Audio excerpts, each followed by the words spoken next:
ನಿಮ್ಮ ಮೊಬೈಲ್ನ ಪ್ಲೇಸ್ಟೋರ್ನಲ್ಲಿ ನಮ್ಮ ಶ್ರೀಗರಿ ಟಿವಿ ಆಪ್ ಲಭ್ಯವಿದೆ. ಡೌನ್ಲೋಡ್ ಮಾಡಿಕೊಂಡು ನಮ್ಮ ಕಾರ್ಯಕ್ರಮಗಳನ್ನು ವೀಕ್ಷಿಸಿ. ವಂದನೆಗಳೊಂದಿಗೆ ಶ್ರೀಗರಿ ವಾಹಿನಿ ತಂಡ. ನಮಸ್ಕಾರ ವೀಕ್ಷಕರೇ, ಶ್ರೀಗರಿ ವಾರ್ತೆಗರಿಗೆ ಸ್ವಾಗತ. ನಾನು ನಿಮ್ಮ ಗ್ರಹೇಶ್ವರ ಗಾರ್ಡಿಗೇಂದ್ರ. ಏಪ್ರಿಲ್ 23, 2025ರಂದು ಮೈಸೂರು ಜಿಲ್ಲಾ ನ್ಯಾಯಾಲಯದ ಮುಂಭಾಗ ಗಾಂಧಿ ಪುತ್ಥಳಿ ಬಳಿ ಜಮ್ಮು ಮತ್ತು ಕಾಶ್ಮೀರದ ಪಹಲ್ಗಾಮ್ನಲ್ಲಿ 28ಕ್ಕೂ ಅಧಿಕ ಪ್ರವಾಸಿಗರನ್ನು ಉಗ್ರರು ಗುಂಡಿಕ್ಕಿ ಹತ್ಯೆ ಮಾಡಿರುವುದನ್ನು ಬಿಜೆಪಿ ಮೈಸೂರು ನಗರ ಘಟಕ, ಮೈಸೂರು ಕನ್ನಡ ವೇದಿಕೆ ಸೇರಿದಂತೆ ಇತರೆ ಸಂಘಟನೆಗಳ ಪದಾಧಿಕಾರಿಗಳು ತೀವ್ರವಾಗಿ ಖಂಡಿಸಿ ಘಟನೆಯಲ್ಲಿ ಹತ್ಯೆಯಾದವರಿಗೆ ಮೊಂಬತ್ತಿ ಬೆಳಗಿಸಿ ಶ್ರದ್ಧಾಂಜಲಿ ಅರ್ಪಿಸಿದರು. ಈ ಸಂದರ್ಭದಲ್ಲಿ ಬಿಜೆಪಿ ಮಾಜಿ ಶಾಸಕ ಎಲ್ ನಾಗೇಂದ್ರ, ಮುಖಂಡರಾದ ಕವಿಶ್ ಗೌಡ, ಬಿಜೆಪಿ ನಗರ ಘಟಕ ಪ್ರಧಾನ ಕಾರ್ಯದರ್ಶಿ ಗಿರಿಧರ್, ಎಸ್ಪಿ ಮೋರ್ಚಾ ಜಿಲ್ಲಾಧ್ಯಕ್ಷ ಶೈಲೇಂದ್ರ, ಚಾಮರಾಜ ಕ್ಷೇತ್ರದ ಬಿಜೆಪಿ ಅಧ್ಯಕ್ಷ ದಿನೇಶ್ ಗೌಡ, ಮಹೇಶ್ ರಾಜಯರಸ್ ಹಾಗೂ ಮತ್ತಿತರರು ಭಾಗವಹಿಸಿದ್ದರು. ಇಡೀ ದೇಶದ ಜನ ಆಕ್ರೋಶವನ್ನು ವ್ಯಕ್ತಪಡಿಸ್ತಾ ಇದ್ದಾರೆ. ಒಂದು ನೀವು ಯಾವ ಜನಾಂಗ ಅಂತ ಕೇಳಿ ಅವ್ರನ್ನ ಶೂಟ್ ಮಾಡುವಂತ ಹೀಯ ಕೃತ್ಯಕ್ಕೆ ಇವತ್ತು ಪಾಕಿಸ್ತಾನ ಆ ಉಗ್ರಗಾಮಿ ಸಂಘಟನೆಗಳನ್ನ ಖಂಡಿಸ್ತಾ ಇದ್ದಾರೆ ಜನ. ಅದಕ್ಕೆ ಪ್ರತಿಯಾಗಿ ಈಗಾಗಲೇ ನಮ್ಮ ಸೈನಿಕರು 2 ಉಗ್ರಗಾಮಿಗಳನ್ನು ಹೊಡೆದುರುಳಿಸಿದ್ದಾರೆ. ಇವತ್ತು ನಾಳೆನಲ್ಲಿ ಅವ್ರಿಗೆ ಮತ್ತೆ ಸರ್ಜಿಕಲ್ ಶುರು ಆಗುತ್ತೆ. ಪಾಕಿಸ್ತಾನ ಪದೇ ಪದೇ ನಮ್ಮ ಭಾರತ ದೇಶವನ್ನ ಕೆಣಕುವಂತ ಕೆಲಸವನ್ನ ಮಾಡ್ತಾ ಇದೆ. ಇದು ದೇಶದ ಜನರು ಇವತ್ತು ಖಂಡಿಸ್ತಾ ಇದ್ದಾರೆ. ಅದರಲ್ಲೂ ಸಹ ಕರ್ನಾಟಕದವರಾಗಿರ್ತಕ್ಕಂಥ ಮಂಜುನಾಥ್ ಅವರು ಹಾಗೆ ಭರತ್ ಭೂಷಣ್ ಅವ್ರನ್ನ ಕರ್ನಾಟಕದವರು ಇಬ್ಬರು ಸತ್ತಿದ್ದಾರೆ. 25ಕ್ಕೂ ಹೆಚ್ಚು ನಮ್ಮ ಪ್ರವಾಸಿಗರು ಹೋಗಿರ್ತಕ್ಕಂಥ ಆ ಒಂದು ಸ್ಥಳವನ್ನು ವೀಕ್ಷಣೆ ಮಾಡಕ್ಕೆ ಹೋದಂತ ಸಾರ್ವಜನಿಕರ ಮೇಲೆ ಏಕಾಏಕಿ ಬಂದು ಗುಂಡನ್ನು ಹಾರಿಸಿರ್ತಕ್ಕಂಥದ್ದು ಖಂಡನೀಯ. ಮತ್ತೆ ಇದನ್ನ ಯಾರು ಸಹ ಸಹಿಸೋದಿಲ್ಲ. ಒಟ್ಟಾರೆ ಅವರಿಗೆ ಪಾಕಿಸ್ತಾನಕ್ಕೆ ಕಾಶ್ಮೀರದಂತ ಸ್ಥಳಕ್ಕೆ ಪ್ರವಾಸಿಗರು ಬರಬಾರದು, ಒಂದು ಭಯ ವಾತಾವರಣವನ್ನ ಸೃಷ್ಟಿ ಮಾಡಬೇಕು ಅಂತಕ್ಕಂಥದ್ದನ್ನ ಇವತ್ತು ಅವರು ಮಾಡಿದ್ದಾರೆ. ಅದರಲ್ಲಿ ಯಾವುದೇ ಕಾರಣಕ್ಕೂ ಅವರು ಯಶಸ್ವಿ ಆಗೋದಿಲ್ಲ. ಯಾಕಂದ್ರೆ ಈಗಾಗಲೇ ನಮ್ಮ ಗೃಹ ಸಚಿವರಾಗಿರ್ತಕ್ಕಂಥ ಅಮಿತ್ ಶಾ ಅವರು ಅಲ್ಲಿ ಸ್ಥಳಕ್ಕೆ ಭೇಟಿ ನೀಡಿದ್ದಾರೆ. ನಮ್ಮ ಪ್ರಧಾನಮಂತ್ರಿ ಬೇರೆ ಕಡೆ ಇದ್ದಂತ ಪ್ರವಾಸಗಳನ್ನ ಮುಡುಕುಗೊಳಿಸಿದ್ದಾರೆ. ಅದೇ ರೀತಿ ಎಲ್ಲ ಮಂತ್ರಿಗಳು ಮುಡುಕುಗೊಳಿಸಿ ಇವತ್ತು ಕ್ಯಾಬಿನೆಟ್ ಸಹ ನಡೀತಾ ಇದೆ. ನಡೆಯುವಂತಹ ಸಂದರ್ಭದಲ್ಲಿ ಅವ್ರ ಮೇಲೆ ಉಗ್ರವಾದಂತಹ ಕ್ರಮಗಳನ್ನ ತಗೊಳ್ಳುವಂತದ್ದು ನಿಶ್ಚಿತ.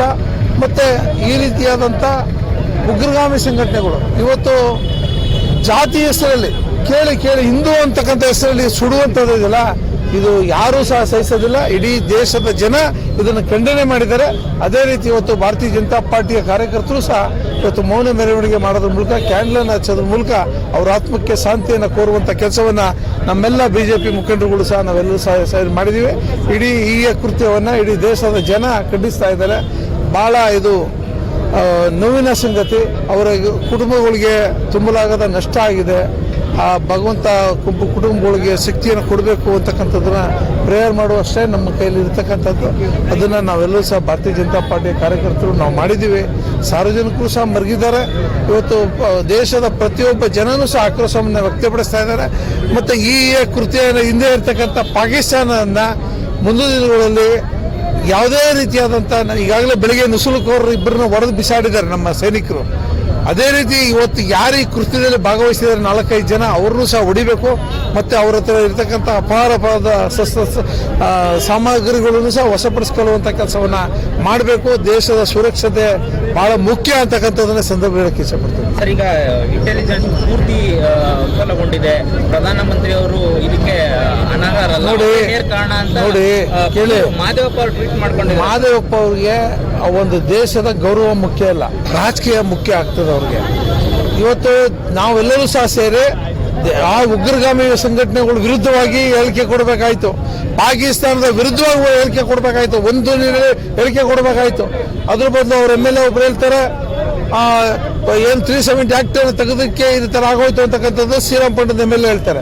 ಮಹದೇವಪ್ಪ ಅವರು ಡಿಸ್ಟ್ರಿಕ್ಟ್ ಮಿನಿಸ್ಟರ್ ಇದನ್ನ ಖಂಡನೀಯ ಅಂತಕ್ಕಂಥದ್ದನ್ನ ಹೇಳಿದ್ಬಿಟ್ಟು ದೇಶದಲ್ಲಿ ಇಂಟೆಲಿಜೆನ್ಸ್ ಫೇಲ್ಯೂರ್ ಆಗಿದೆ. ಏನ್ ಫೇಲ್ಯೂರ್ ಆಗಿದೆ ನಿಮ್ದು? ಇದು ಒಂದು ಇನ್ಸಿಡೆಂಟ್, 11 ವರ್ಷದಲ್ಲಿ ಒಂದು ಇನ್ಸಿಡೆಂಟ್ ಆಗಿದೆ. ನಿಮ್ದು ಪ್ರತಿ ದಿನ ನಡೀತಾ ಇತ್ತು. ನಿಮ್ ಸರ್ಕಾರ ಇದ್ದಾಗ ಪ್ರತಿನಿತ್ಯ ಕಾಶ್ಮೀರದಲ್ಲಿ ಕಲ್ಲು ಹೊಡಿತಾ ಇದ್ರು. ನಿಮ್ಮ ಸೈನ್ಯ ಒಳಗಡೆ ಹೋಗಿ ಬಿಡ್ತಿರ್ಲಿಲ್ಲ. ಆ ಸೈನಿಕರಿಗೆ ಸರಿಯಾದ ಸಮವಸ್ತ್ರ ಕೊಡೋ ಯೋಗ್ಯತೆ ಇಲ್ಲದಂತ ಸರ್ಕಾರದಿಂದಾಗಿತ್ತು. ಅದಕ್ಕೆ ನೀವು ಯೋಚನೆ ಮಾಡೋದಿಲ್ಲ. ಅದ್ರ ಬದಲಾಗಿ ಈ ರೀತಿಯಾದಂತ ಸುಳ್ಳಕ ಕಾರಣಗಳನ್ನ ಕೊಡ್ತಾ ನೀವು ಈ ರೀತಿ ಹೇಳಿಕೆ ಕೊಡುವಂಥದ್ದು ಈ ಕೃತ್ಯ ಅಂತಕ್ಕಂಥದ್ದನ್ನ ಸಂದರ್ಭ ಹೇಳಕ್ಕೆ ಇಷ್ಟಪಡ್ತೀನಿ. ಇಡೀ ದೇಶದ ಜನ 142 ಕೋಟಿ ಜನನು ಸಹ ಒಕ್ಕಲಿನಿಂದ ಇದನ್ನು ವಿರೋಧಿಸಬೇಕು. ಈ ವಿರೋಧಿ ಯಾವ ಒಂದು ಪಾಕಿಸ್ತಾನ ಪೀಡಿತವಾದಂಥ ಉಗ್ರಗಾಮಿಗಳ ಒಂದು ಕೃತ್ಯ ಆಗಿದೆ, ಈ ಕೃತ್ಯವನ್ನು ಖಂಡಿಸಬೇಕೇ ಹೊರತು ನೀವು ಅದು ಮಾಡಿದ್ರೆ ಸರಿ ಇಲ್ಲ, ಇದು ಮಾಡಿದ್ರೆ ಸರಿ ಇಲ್ಲ ಅಂದ್ರೆ ಈ ದೇಶದ ನಾಗರಿಕಕ್ಕೆ ಯೋಗ್ಯತೆ ಇಲ್ಲ ಅವ್ರಿಗೆ ಅಂತಕ್ಕಂಥದ್ದನ್ನ ಇವತ್ತು ಕಡಖಂಡಿತವಾಗಿ ನಾವು ಹೇಳ್ಬೇಕು. ಸರ್, ಇನ್ನೊಂದು ವಿಚಾರ ಏನಂದ್ರೆ ಒಂದು ಸ್ಥಳಕ್ಕೆ ಪ್ರವಾಸಿಗರ ಸ್ಥಳಕ್ಕೆ ನೇರವಾಗಿ ಭೇಟಿ ನೀಡಿದ್ದಾರೆ ಅಂತ ಹೇಳಿದ್ರೆ ಪ್ರೀ ಪ್ಲಾನ್ ಇತ್ತು, ಅಲ್ಲಿರೋರು ಯಾರು ಸಪೋರ್ಟ್ ಮಾಡಿದಾರೆ ನೋಡಿ. ಇವತ್ತು ಎಲ್ಲೋ ಒಂದ್ ಕಡೆ ಕಾಶ್ಮೀರಲ್ಲಿ ಇನ್ನೂ ಸಹ ಅವ್ರಿಗೆ ಸಪೋರ್ಟ್ ಮಾಡುವಂತ ಜನ ಇದ್ದಾರೆ. ಅದರಿಂದ ಈ ಕೃತ್ಯಕ್ಕೆ ಕಾರಣ ಆಗಿರ್ಬೋದು ಅಂತಕ್ಕಂಥ ನನಗೆ ಅನುಮಾನ ಬರ್ತಾ ಇದೆ. ಆದರೆ ಇದನ್ನ 11 ವರ್ಷಗಳಿಂದ ನಿರಂತರವಾಗಿ ಒಂದೇ ಒಂದು ಇನ್ಸಿಡೆಂಟ್ ಆಗದ ರೀತಿ ಸರ್ಕಾರ ನೋಡ್ಕೊಂಡಿದೆ. ಇದು ಯಾರೋ ಅಲ್ಲಿ ಲೋಕಲ್ ಅವರ ಸಹಾಯತ ಪಡೆದು ಪೊಲೀಸ್ ರಸ್ತೆಯಲ್ಲೇ ಬಂದು ಆ ಕೃತ್ಯವನ್ನು ಮಾಡಿರ್ತಕ್ಕಂಥದ್ದು. ಮತ್ತೆ ಬಹಳ ವಿಶೇಷ ಅಂದ್ರೆ ಈ ಬಾರಿಯ ಒಂದು ಅವರ ಒಂದು ಶೂಟಿಂಗ್ ಒಂದು ಇದನ್ನು ನೋಡಿದ್ರೆ ಜಾತಿ ಕೇಳಿ ಶೂಟ್ ಮಾಡುವಂಥದ್ದು ಇದೆಯಲ್ಲ, ಇದನ್ನ ಇಡೀ ದೇಶದ ಜನ ಖಂಡಿಸ್ತಾರೆ ಅಂತಕ್ಕಂಥದ್ದು, ಇದನ್ನು ವಿರೋಧಿಸಲೇಬೇಕು ಒಕ್ಕಲಿಂದ ಅಂತಕ್ಕಂಥದ್ದನ್ನ ಮನವಿಯನ್ನು ನಾನು ಮಾಡ್ತೇನೆ. ಸಂದರ್ಭದಲ್ಲಿ ಪಾಕಿಸ್ತಾನ ಉಗ್ರಗಾಮಿಗಳು ಇವತ್ತು ಏಡಿತನವಾಗಿ ಇವತ್ತು ಅದನ್ನ ಮಾಡೋಂಥ ಕೆಲಸಗಳು ಮಾಡಿದ್ದಾರೆ. ಜಮ್ಮು ಕಾಶ್ಮೀರ ಭಾರತ ಸ್ವತ್ತು, ಅದು ನಮ್ಮ ಕ್ಷೀರಭಾಗ್ಯ ಇರುವಂಥ ಜಮ್ಮು ಕಾಶ್ಮೀರ. ಮೋದಿಜಿಯವರು 370 ಆಕ್ಟ್ ಯಾವಾಗ ರದ್ದು ಮಾಡಿದ್ರು ಆವಾಗಿಂದ ಅದನ್ನ ಅವರು ಈ ರೀತಿ ಮಾಡೋಕ್ಕೆ ಅವರು ಸಂಚು ರೂಪಿಸ್ತಾ ಇದ್ದಾರೆ. ಈ ಕೈವಾಡದಲ್ಲಿ ಇವತ್ತಿನ ಕಾಂಗ್ರೆಸ್ ಸರ್ಕಾರದ್ದು, ಕಾಂಗ್ರೆಸ್ ನಾಯಕರದ್ದು ಕೈವಾಡ ಇದೆ ಅಂತ ನಾನು ಹೇಳಕ್ ಇಷ್ಟಪಡ್ತೀನಿ. ಯಾಕಂದ್ರೆ ಇಷ್ಟು ವರ್ಷ ಮಾಡದಿರುವಂತ ಕೆಲಸಗಳನ್ನ ಈ ಉಗ್ರಗಾಮಿಗಳು ಇವತ್ತು ಏಡಿ ಕೆಲಸಗಳು ಮಾಡಿದ್ದಾರೆ. ಯಾತಕ್ಕೋಸ್ಕರ ಮಾಡಿದ್ದಾರೆ ಅನ್ನೋದನ್ನ ಅವ್ರು ಅರ್ಥ ಮಾಡ್ಕೋಬೇಕಾಗುತ್ತೆ. ಈ ಸಮುದಾಯ ಈ ಕೃತ್ಯನ ಇವತ್ತಿನ ದಿನ ಮುಸ್ಲಿಂ ಸಮುದಾಯ ಖಂಡಿಸಬೇಕಾಗುತ್ತೆ.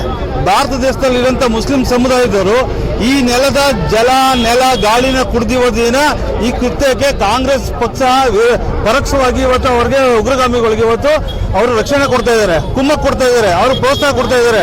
ಇದು ನಿಲ್ಲಿಸಬೇಕು. ಇಡೀ ಭಾರತ ದೇಶದಲ್ಲಿ ಇವತ್ತಿನ ಇವತ್ತು ನಮ್ಮ ಹಿಂದೂ ಸಮಾಜದವರು ಏನಿದ್ದಾರೆ ಎಲ್ಲಾ ಜಾತಿಯವರು ಸಹ ಸೇರ್ಕೊಂಡು ಇದನ್ನ ಖಂಡಿಸ್ತಾ ಇದ್ದಾರೆ.